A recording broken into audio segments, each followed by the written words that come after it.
मैं Saurabh Kumar the technical classes के YouTube channel पे आपका स्वागत करता हूं। आप लोग हमारे चैनल को लाइक तथा सब्सक्राइब करें और अपने दोस्तों के बीच शेयर करें। आज हम लोग इंजीनियरिंग ग्राफिक्स के चौथे लेक्चर में बात करेंगे कि ड्राइंग पेंसिल क्या होता है। बहुत इम्पोर्टेंट है, ठीक है, क्योंकि अगर ड्राइंग में पेंसिल पे कमांड हो गया तो ड्राइंग पे कमांड आराम से हो जाएगा, ठीक है। तो इस इंस्ट्रूमेंट को अच्छे से पढ़ना है, ठीक है। तो देखिए ड्राइंग पेंसिल क्या होता है। हम लोग जो ग्राफिकल रिप्रेजेंटेशन करेंगे किसी भी ऑब्जेक्ट का तो हम लोग क्या करेंगे, पेंसिल से करेंगे। तो वैसे पेंसिल को हम लोग क्या कहेंगे, ड्राइंग पेंसिल कहेंगे। तो यहाँ पे देखिए ये इंजीनियरिंग, हम लोग बचपन में क्या करते थे कि ड्राइंग में अपने मन से कोई भी पेंसिल का यूज कर लेते थे, लेकिन यहाँ इंजीनियरिंग में अपने मन से पेंसिल का यूज नहीं करेंगे। यहाँ पे ग्रेड वाला पेंसिल का यूज करेंगे हम लोग, ठीक है। तो देख लेते हैं कि पेंसिल जो होता है इसका ग्रेड जो होता है क्या क्या होता है और कौन सा ग्रेड का यूज कहाँ करेंगे, ठीक है। तो कोई भी ड्राइंग पेंसिल बना लेते हैं यहाँ पे हम लोग, ठीक। मान लीजिए ड्राइंग पेंसिल है, कोई दिक्कत। चलिए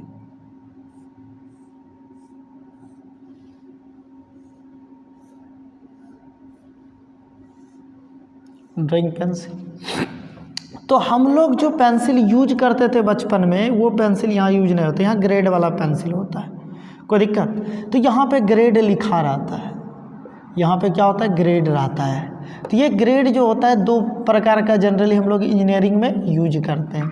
आपका पहला ग्रेड हो गया एच ग्रेड और दूसरा एच बी ग्रेड, कोई दिक्कत। एक एच ग्रेड और दूसरा H B grade. H grade का पेंसिल वैरायटी में अवेलेबल होता है, H 2H 3H 4H so on, ठीक है, अवेलेबल रहता है। तो ज्यों ज्यों इधर जाइएगा लाइट इन नेचर होगा, लाइट इन नेचर होगा, कोई दिक्कत। लाइट इन नेचर इसका अर्थ क्या होगा हम ब्रीफ में बताएंगे, क्योंकि ये पेंसिल बहुत इंपॉर्टेंट इंस्ट्रूमेंट और इसको हम लोग लाइट पेंसिल कहते हैं, लाइट पेंसिल भी कहते हैं, लाइट पेंसिल कहते हैं। अब HB को देखिए डार्क पेंसिल कहते हैं, डार्क पेंसिल कहते हैं।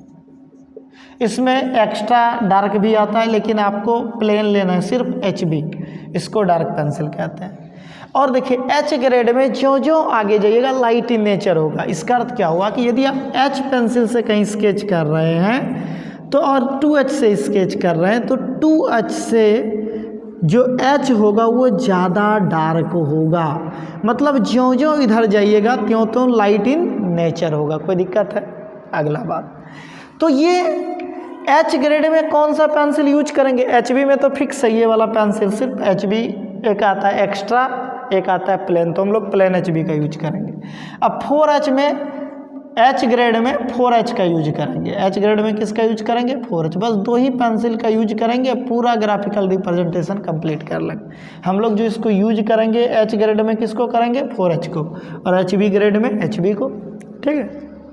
चलिए आगे अब बात कर लेते हैं कि H ग्रेड का यूज कहाँ होगा। तो जो ड्राइंग में एक्स्ट्रा ऑर्डिनरी वर्क होगा, ठीक है, उसको हम लोग किससे ड्रॉ करेंगे, 4H से। और जो क्वेश्चन का रिक्वायरमेंट होगा, ठीक है, उसको हम लोग किससे ड्रॉ करेंगे, HB से। मान लीजिए कि हम लोग इलिप्स पढ़ेंगे, तो इलिप्स कहने का अर्थ ये ग्राफिकल रिप्रेजेंटेशन हुआ। तो इलिप्स जो बनाएंगे ये वाला पोर्शन, इसको किससे बनाएंगे, HB से, ठीक। लेकिन अगर यदि इस इलिप्स को बनाने के लिए हमको और ज़्यादा लाइन ड्रॉ करना पड़ेगा, कुछ कुछ लाइन ड्रॉ करेंगे हम लोग, कुछ वर्टिकल हॉरिजॉन्टल और सब लाइन ड्रॉ करेंगे, तो ये सारा लाइन क्या होगा, एक्स्ट्रा ऑर्डिनरी लाइन होगा। तो ये सारा किससे हम लोग ड्रॉ करेंगे, 4H से। तो फिर से इसको डील करते हैं। जो क्वेश्चन का रिक्वायरमेंट होगा उसको हम लोग HB से ड्रॉ करेंगे, और जो एक्स्ट्रा ऑर्डिनरी वर्क होगा, ठीक है, ड्राइंग में जो एक्स्ट्रा ऑर्डिनरी लाइन हम लोग ड्रॉ करेंगे, या कह सकते हैं कि जो हमको क्वेश्चन के रिक्वायरमेंट को पूरा करने में जो लाइन हमको मदद करेगा, वैसे लाइन को हम लोग किससे ड्रॉ करेंगे, 4H से। और जो क्वेश्चन का रिक्वायरमेंट रहेगा उसको किससे ड्रॉ करेंगे, HB से, कोई दिक्कत। और इसको हम लोग आगे ब्रीफ में समझें। अब देखिए कुछ कुछ और एक्स्ट्रा ऑर्डिनरी लाइन्स होता है, जैसे आपका हो गया इनर लाइन, जैसे डायमेंशन लाइन, ठीक है, सेक्शन लाइन, इस सब को भी हम लोग 4H से ही ड्रॉ करेंगे। ठीक है, तो ये सब जो लाइन बोल रहे हैं ये टाइप्स ऑफ लाइन में आगे हम लोग ब्रीफ में पढ़ेंगे, 12 प्रकार का टोटल लाइन पढ़ेंगे हम लोग। ठीक है, तो ज़्यादा टेंशन नहीं लेना है। अभी इतना समझना है यहाँ पेंसिल में कि जो H ग्रेड में 4H का यूज करेंगे वो एक्स्ट्रा ऑर्डिनरी वर्क के लिए करेंगे, कोई दिक्कत, जो हमको मदद करेगा तो वहाँ पे हम लोग क्या करेंगे 4H से ड्रॉ करेंगे। और जो क्वेश्चन का रिक्वायरमेंट रहेगा, जो आउटर लाइन रहेगा, ठीक है, जो मेन लाइन रहेगा उसको हम लोग किससे ड्रॉ करेंगे, HB से। ठीक है, जो किसी ऑब्जेक्ट का, जो किसी ग्राफिकल रिप्रेजेंटेशन का आउटर लाइन रहेगा उसको किससे ड्रॉ करेंगे, HB से। कोई दिक्कत, आगे चलते हैं।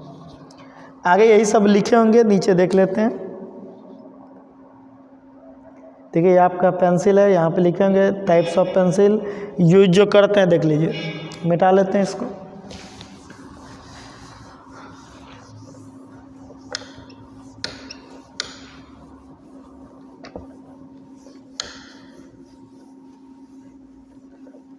चलिए यहाँ पे देखिए टाइप्स ऑफ पेंसिल में लिखे हुए हैं, इसको H ग्रेड डार्क पेंसिल, इसको लाइट पेंसिल कहते हैं। अगर नहीं लिखे हैं तो लिख लीजिए यहाँ लाइट पेंसिल, या इसी को थीन पेंसिल भी कहते हैं, थीन पेंसिल। ठीक है, और डार्क को याद रखिएगा थिक पेंसिल कहते हैं, थिक पेंसिल। थिक मतलब क्या, मोटा, थीन मतलब क्या, पतला। यहाँ से भी ध्यान रख सकते हैं, थीन किसको बोलेंगे 4H, क्यों, क्योंकि ये हल्का दिखता है। ठीक है, लाइट इन नेचर होता है इसीलिए इसको थीन पेंसिल कहते हैं। डार्क मोटा होता है इसीलिए इसको थिक पेंसिल कहते हैं। कोई दिक्कत, यूज में वही चीज़ लिखे होंगे कि light pencil is used for draw extraordinary line, ठीक है, और इनर लाइन। ठीक है, डार्क पेंसिल का यूज कहाँ करते हैं, ड्रॉ मेन लाइन और आउटर लाइन। आगे हम लोग और ब्रीफ में पढ़ेंगे, इसको टेंशन नहीं लेना है। चलिए अभी तो सिर्फ हम लोग इंट्रोडक्शन देख रहे हैं। ठीक है, चलिए आगे चलते हैं। अगला इंस्ट्रूमेंट अब हम लोग पढ़ेंगे ड्राइंग क्लिप। कि देखिए ड्राइंग क्लिप क्या होता है। तो देखिए ड्राइंग बोर्ड पे हम लोग क्या रखते हैं, ड्राइंग पेपर रखते हैं। तो ड्राइंग बोर्ड पे ड्राइंग पेपर रख के जब आप इंस्ट्रूमेंट के थ्रू ड्राइंग बनाइएगा तो पेपर क्या होगा, इधर उधर जा सकता है, हिल सकता है, कह सकते हैं। तो ड्राइंग बोर्ड पे ड्राइंग शीट को फिक्स करने के लिए एक हम लोग इंस्ट्रूमेंट का यूज करते हैं। इस प्रकार का इंस्ट्रूमेंट होता है, हम यहाँ दिखा देते हैं। ये भी आपका 4 के कलेक्शन में अवेलेबल होता है। ठीक है, इसको हम लोग क्या कहते हैं, ड्राइंग क्लिप कहते हैं। कोई दिक्कत, ये क्या हो गया आपका, ड्राइंग क्लिप हो गया। ये डिवाइस आपका ड्राइंग क्लिप हो गया। कोई दिक्कत, और इसका यूज कहाँ करते हैं, ड्राइंग टेबल पे ड्राइंग शीट को फिक्स करने के लिए, to fix the drawing sheet on the drawing table. इसका यूज कहाँ करते हैं, ड्राइंग टेबल पे जब आप शीट रखिएगा तो उसके चारों कॉर्नर पे हम लोग ड्राइंग क्लिप से फिक्स कर देते हैं, ताकि वो क्या करे, अपने पोजीशन पे फिक्स रहे। अगर नहीं तो क्या होगा, हिल जाएगा, तो जो एक्यूरेट ग्राफिकल रिप्रेजेंटेशन है वो आपका नहीं होगा। इसीलिए तो क्लिप का यूज कहाँ करते हैं हम लोग, to fix the drawing board, sorry to fix the drawing sheet on the drawing board. लिखे भी होंगे, देख लीजिए, the use of drawing clip fix the drawing sheet on the drawing table. कोई दिक्कत, ड्राइंग टेबल। आगे चलें। अब देखिए आपका अगला इंस्ट्रूमेंट है रबर, उसके बाद है कटर। ठीक है, इरेजर भी कहते हैं रबर को, इसको शार्पनर भी कहते हैं। तो जहाँ अब ग्राफिकल रिप्रेजेंटेशन क्या हो जाए, कुछ गलत वगैरह हो जाएगा तो हम लोग क्या करेंगे, उसको इरेज करेंगे। ठीक है, तो कटर मतलब शार्पनर। अब मान लीजिए कि पेंसिल का नोक खराब हो जाएगा तो क्या करेंगे, फिर हम लोग नोक बनाने के लिए यूज, कटिंग वर्क के लिए हम लोग कटर का यूज करेंगे। कोई दिक्कत, यहाँ पे आपका इंस्ट्रूमेंट लगभग ख़त्म होता है, जो इम्पोर्टेंट इंस्ट्रूमेंट था। चलिए अब हम लोग यहाँ पे कुछ और बेसिक कॉन्सेप्ट के बारे में बात करेंगे। ठीक है, चलिए तो सबसे पहला आप बात कर लेते हैं एरो के बारे में। ठीक है, किसके बारे में, एरो के बारे में। तो देखिए ड्राइंग में हम लोग अपने से एरो नहीं बना सकते हैं, एरो बनाने का रूल होता है। तो रूल ये है कि देखिए सबसे पहले ड्राइंग में इस लाइन को एक्सटेंशन लाइन कहते हैं। इसको क्या कहते हैं, एक्सटेंशन लाइन कहते हैं। कोई दिक्कत, चलिए अब देखिए या इसको प्रोजेक्शन लाइन भी कहते हैं, एक्सटेंशन लाइन या प्रोजेक्शन लाइन। चलिए आगे हम लोग बात कर लेते हैं कि ये एरो बनाने का रूल होता है, ये बहुत इंपॉर्टेंट ऑब्जेक्टिव है आपके एग्जाम ऑफ व्यू से। तो देखिए ये एरो बनाने का रूल कहता है कि यदि इसका आप ये चौड़ाई 1 mm लेते हैं तो इसका लंबाई आपको 3 mm लेना पड़ेगा। कितना लेना पड़ेगा? 3 mm। कि यदि आप चौड़ाई यदि इसका 1 mm लेते हैं तो लंबाई कितना लेना पड़ेगा? 3 mm लेना पड़ेगा। हम लोग अब ये नहीं है कि स्केल से इसको नाप के 1 mm और इसको 3 mm ले, या इसको 2 mm इसको 6 mm ले, हमेशा 1:3 के फॉर्म में होना चाहिए, ये रूल कहता है। तो ये नहीं कि हम लोग स्केल लगा के मेजर करेंगे, अंदाज से लेंगे, तो अंदाज भी लगभग सही होना चाहिए। ठीक है, तो एरो बनाने का रूल समझ रहे हैं कि हम लोग कहीं भी ग्राफिकल रिप्रेजेंटेशन में जब डायमेंशनिंग करेंगे, आगे बताएंगे अभी डायमेंशनिंग, ठीक है, तो वहाँ पे जो एरो बनाएंगे तो ये एरो बनाने का रूल होता है कि हमेशा एरो 1:3 में होना चाहिए। तो 1:3 कब कहेंगे? जब B:L कहेंगे तब क्या बोलेंगे? 1:3। लेकिन L:B पूछा जाए तो हमेशा क्या बोलिएगा? 3:1 बोलिएगा। कोई दिक्कत? एग्जाम में बहुत इंपॉर्टेंट आपको पूछा जाएगा कि the ratio of arrow head in L:B, तो L:B बोला जाएगा तो 3:1 बोलना है। अब B:1 बोला जाए तो सॉरी B:L बोला जाए तो क्या बोलिएगा? 1:3 बोलिएगा। ठीक है, कि जब भी इनका रेशियो होता है क्या होता है? 1:3 या 3:1। लेकिन ध्यान रखना है कि लंबाई चौड़ाई के फॉर्म में पूछ रहा है या चौड़ाई लंबाई के फॉर्म में पूछ रहा है, ये आपको ध्यान रखना पड़ेगा। कोई दिक्कत? चलिए आगे चलते हैं अब हम लोग डायमेंशन टेक्निक की।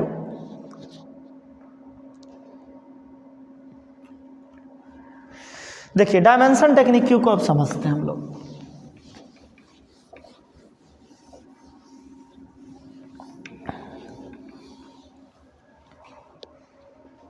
देखिए डायमेंशन टेक्निक क्यू क्या कहता है? ये मान लीजिए कि कोई एक रेक्टेंगल है, अब इसको डायमेंशनिंग करना है तो क्या कैसे करेंगे हम लोग? तो देखिए इस लाइन को, यहाँ जो ये लाइन दिखा रही है डायमेंशन लाइन हो, देखिए इसी को प्रोजेक्ट किए हैं इसीलिए इसको प्रोजेक्शन लाइन कहते हैं, या इसको एक्सटेंशन लाइन कहते हैं। एक्सटेंशन लाइन क्यों कहते हैं एक्सटेंशन लाइन? तो देखिए इसी को आगे एक्सटेंड किए हैं इसीलिए इसको एक्सटेंशन लाइन। प्रोजेक्शन, इसी को प्रोजेक्ट किए हैं इसीलिए क्या? Projection line. कोई दिक्कत? चलिए अब देखिए आउटर लाइन के जो डायमेंशन लाइन होना चाहिए बिल्कुल पैरेलल होना चाहिए कहीं भी। अब मान लीजिए यहाँ दिखा रहे हैं इसको, तो इसको प्रोजेक्ट करेंगे तो यहाँ भी देखिए एरो बनाएंगे। एरो जो बनाएंगे किस में? 1:3 में। अब ध्यान रखना यहाँ से बिल्कुल हर एक स्टेप को फॉलो करना, ये आपका बेसिक है। ये जब तक क्लियर नहीं रहेगा बहुत दिक्कत होगा आपको। तो डायमेंशन लाइन हमेशा क्या होना चाहिए? आउटर लाइन के पैरेलल होना चाहिए। पहला रूल, डायमेंशन लाइन क्या होना चाहिए? डायमेंशन लाइन क्या होना चाहिए? पैरेलल होना चाहिए आउटर लाइन के, ये ध्यान रखना है। उसके बाद दोनों के बीच मिनिमम गैप, ये गैप 8 mm होना चाहिए। डायमेंशन लाइन और आउटर लाइन के बीच मिनिमम गैप कितना होना चाहिए? 8 mm का होना चाहिए। उसके बाद मिनिमम गैप कितना होना चाहिए? मिनिमम गैप आपका कितना होना चाहिए? 8 mm होना चाहिए। इससे ज़्यादा ले सकते हैं लेकिन इससे कम नहीं होना चाहिए। कोई दिक्कत? उसके बाद डायमेंशनिंग जो करेंगे हम लोग राइट साइड करेंगे। डायमेंशन जो नोट करेंगे हमेशा नोट करेंगे कहाँ करेंगे? राइट साइड, राइट साइड करेंगे। कोई दिक्कत? और यहाँ पे एभव करेंगे तो यहाँ पे L मान लीजिए, यहाँ पे ये B। कोई दिक्कत? ये सब क्या है? डायमेंशनिंग टेक्निक क्यू है। डायमेंशनिंग करने का रूल है कि डायमेंशनिंग आपको इसी के अकॉर्डिंग करना पड़ेगा। कोई दिक्कत? यहाँ तक में किसी को कोई डाउट है तो चलिए इस लेक्चर को यहीं तक रहने देते हैं। मिलते हैं नेक्स्ट लेक्चर में। Thank you for watching.